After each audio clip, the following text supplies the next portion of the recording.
Hello friends, welcome to Bashas Kitchen. So சென்னையில் வந்து எல்லாருக்குமே தெரியும் லாக்டவுன் ரொம்ப ஸ்ட்ரிக்ட் பண்ணியிருக்காங்க. ஸோ இருக்கிற இன்க்ரீடியன்ட்ஸ் வச்சு எப்படி நம்ம ஒரு ரெசிபி அப்படி இல்லைனா எப்படி நம்ம வந்து வீட்டில் சமைக்கிறது அப்படின்றத பற்றி தான் பார்க்க போகிறோம். திடீர்னு பார்த்தீங்கன்னா வீட்டில் தயிர் இல்லை, கொத்தமல்லி இல்லை, புதினா இல்லை, ஸோ இந்த மாதிரி நிலமே ரெசிபி ப்ரிப்பேர் பண்ணலாம் அப்படின்னு யோசிக்கும் போது இந்த லன்ச் மெனு தான் நான் வந்து ப்ரிப்பேர் பண்ணேன். அதே மாதிரி இந்த வீடியோவில் கொஞ்சம் வந்து என்னோடய கிளீனிங் ரொட்டீன் ஷேர் பண்ணியிருக்கேன். வாங்க வீடியோக்குள்ளே போகலாம்.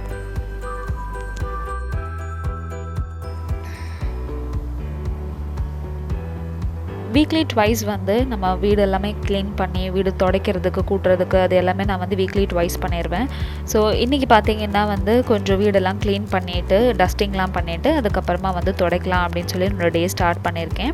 யூஸ்வலாகவே என்னோடய டே வந்து கார்டனிங்லேருந்து ஸ்டார்ட் பண்ணுவேன். பட் இன்றைக்கி வந்து கொஞ்சம் க்ளீனிங் நிறையா இருந்தது அப்படின்றதுனால ஸோ ஃபஸ்ட்டு வீட்டில் க்ளீன்லாம் பண்ணிடலாம், அதுக்கப்புறமா கார்டனிங் பார்த்துக்கலாம் அப்படின்னு சொல்லிட்டு ஸோ எல்லா டஸ்டிங்லாம் பண்ணிவிட்டு வீடெல்லாம் கூட்டி விட்டுட்டு மாப் போட்டு எல்லாமே வந்து நான் தொடச்சிட்டு இருந்தேன்.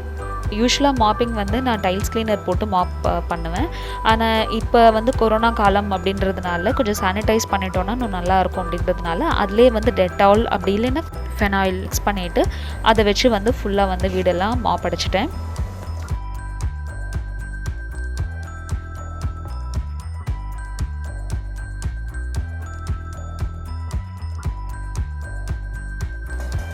ஸோ மார்னிங் இந்த க்ளீனிங் ரொட்டீன்லாம் முடிஞ்சதுக்கப்புறமா பிரேக்ஃபாஸ்ட்டுக்கு வந்து நான் 3 முட்டை இந்த மாதிரி உடச்சி ஊற்றி ப்ளெயின் ஆம்லேட் சாப்பிட்லாம் அப்படின்னு சொல்லிட்டு அதில் கொஞ்சம் உப்பு, மஞ்சத்தூள், அப்புறம் மிளகாத்தூள் சேர்த்துட்டு நல்லா இந்த மாதிரி பீட் பண்ணிவிட்டு ப்ளெயின் ஆம்லேட்டாக வந்து சேர்த்துட்டேன்.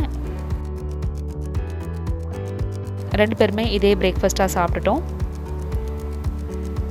ப்ளெயின் ஆம்லேட்க்கு எனக்கு ப்ரெட்டோ இல்லை வந்து சப்பாத்தியோ வந்து அவ்வளோவா சாப்பிட பிடிக்காது. இதை நான் அப்படியே வந்து சாப்பிட்ருவேன். ஸோ சில பேருக்கு இப்போ உங்களுக்கு ப்ளெயின் ஆம்லேட் தனியாக சாப்பிட பிடிக்கல அப்படின்னா நீங்கள் வந்து நடுவில் ப்ரெட் ஸ்லைஸை வந்து டோஸ்ட் பண்ணிவிட்டு சாப்பிட்டுக்கலாம்.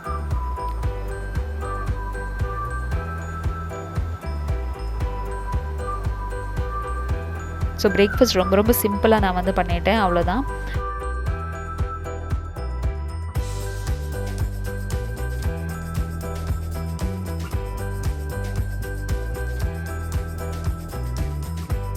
பிரேக்ஃபாஸ்ட்டில் ப்ளெயின் ஆம்லேட் சாப்பிட்டுட்டு அதுக்கப்புறமா பார்த்திங்கன்னா எங்கள் வீட்டு பக்கத்தில் கீரை வந்துச்சு.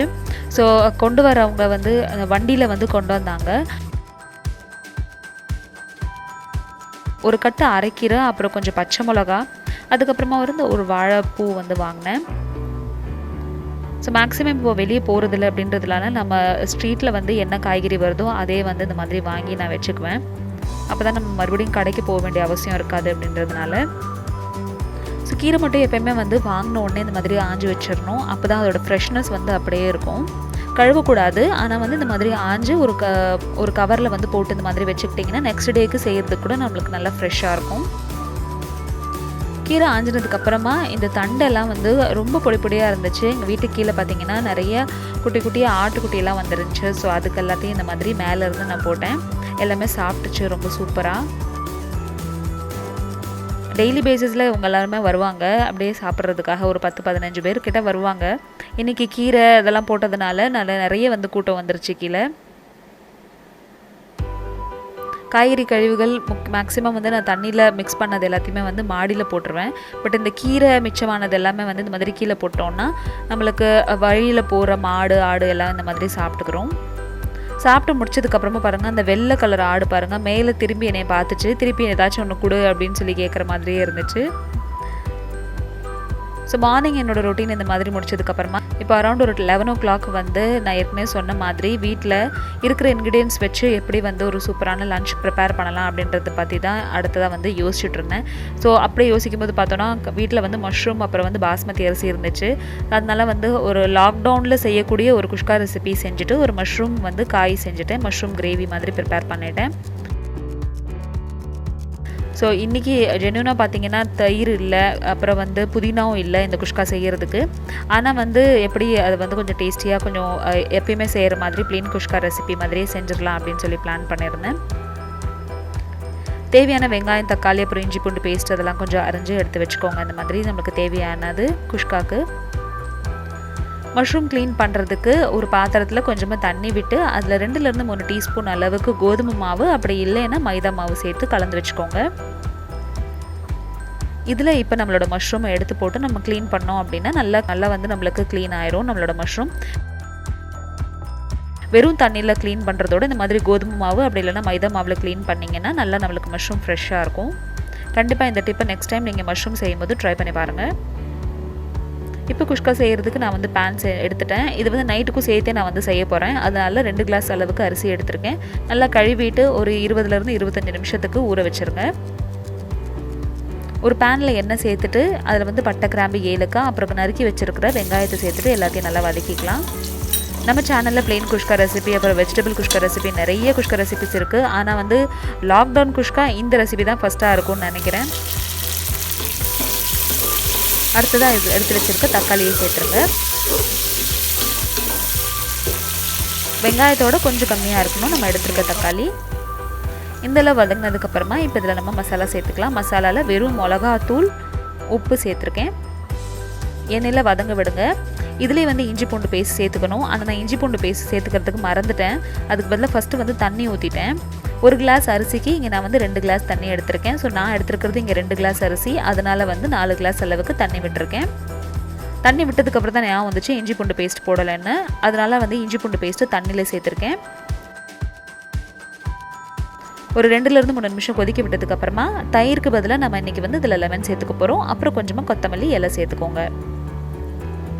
ஒரு கொதி வந்ததுக்கப்புறமா நம்ம ஊற வச்சுருக்க பாஸ்மதி அரிசியை உள்ளே சேர்த்துட்டு கரெக்டாக ஒரு 5 நிமிஷம் ஃபுல் ஃப்ளேமில் வேக விடுங்க. 5 நிமிஷத்துக்கு அப்புறம் பார்த்தீங்கன்னா நம்மளோட அரிசி சாப்பாடு இந்த மாதிரி இருக்கும். ஸோ தண்ணி வந்து ஃபுல்லாக ட்ரை அவுட் ஆகிருக்காது. சாப்பாடும் வந்து நம்மளுக்கு 50% வெந்திருக்கும். இது நீங்கள் குக்கரில் வைக்கிறீங்க அப்படின்னா ஃபுல்லாக க்ளோஸ் பண்ணிவிட்டு 2 விசிலில் ஆஃப் பண்ணிடுங்க. ப்ரெஷர் போகிறதுக்கு முன்னாடியே ஓப்பன் பண்ணிடுங்க. இப்போ மறுபடியும் ஒரு 5 நிமிஷம் இதை வந்து நம்ம லோ ஃப்ளேமில் வச்சு வேக விடலாம். ஒரு 5லேருந்து 7 நிமிஷம் லோ ஃப்ளேமில் வச்சு வேக வச்சதுக்கப்புறமா இப்போ இதை நான் ஓப்பன் பண்ணுறேன். இப்போ நம்மளுக்கு தண்ணியெல்லாம் ட்ரை அவுட் ஆயிடுச்சு. சாப்பாடு வந்து கொஞ்சம் இன்னும் சாஃப்ட் ஆகணும், அப்போ தான் இன்னும் நல்லாயிருக்கும். அதனால் அடியிலேருந்து லைட்டாக அந்த மாதிரி கிளறி விட்டுட்டு தண்ணி இன்னும் கொஞ்சம் இருக்குது. ஸோ தண்ணி ட்ரை அவுட் ஆகணும். அதனால் இன்னும் ஒரு 4லேருந்து 5 நிமிஷத்துக்கு லோ ஃப்ளேமில் வச்சுட்டு ஃப்ளேமை அப்படியே நான் ஆஃப் பண்ண போகிறேன்.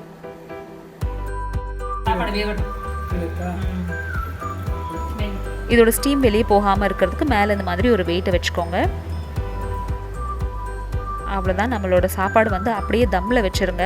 தம்மில் வச்சதுக்கப்புறமா ஒரு 20 மினிட்ஸ்க்கு அப்புறம் தான் அதை நீங்கள் ஓப்பன் பண்ணணும்.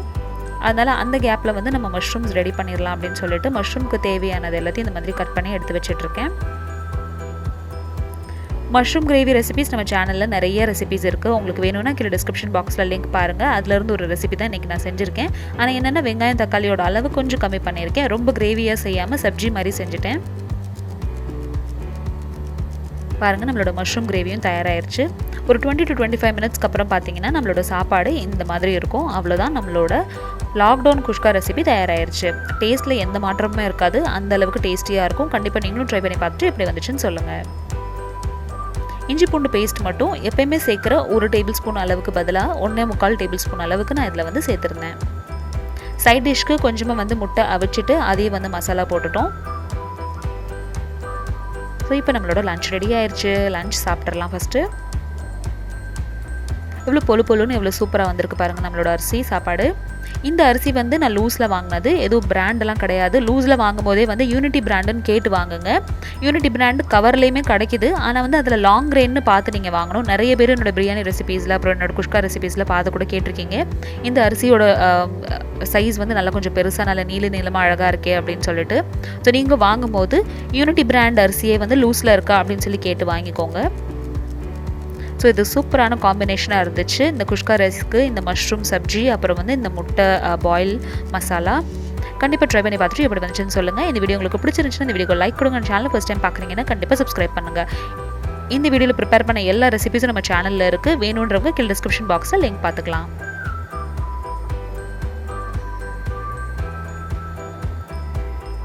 லன்ச் சாப்பிட்டுட்டு கொஞ்சம் நேரம் ரெஸ்ட் எடுத்ததுக்கப்புறமா என்னோடய வந்து கார்டனிங் ஒர்க்லாம் நான் பண்ணேன். ஸோ ஈவினிங் தான் வந்து கார்டன் பக்கமே போனேன்.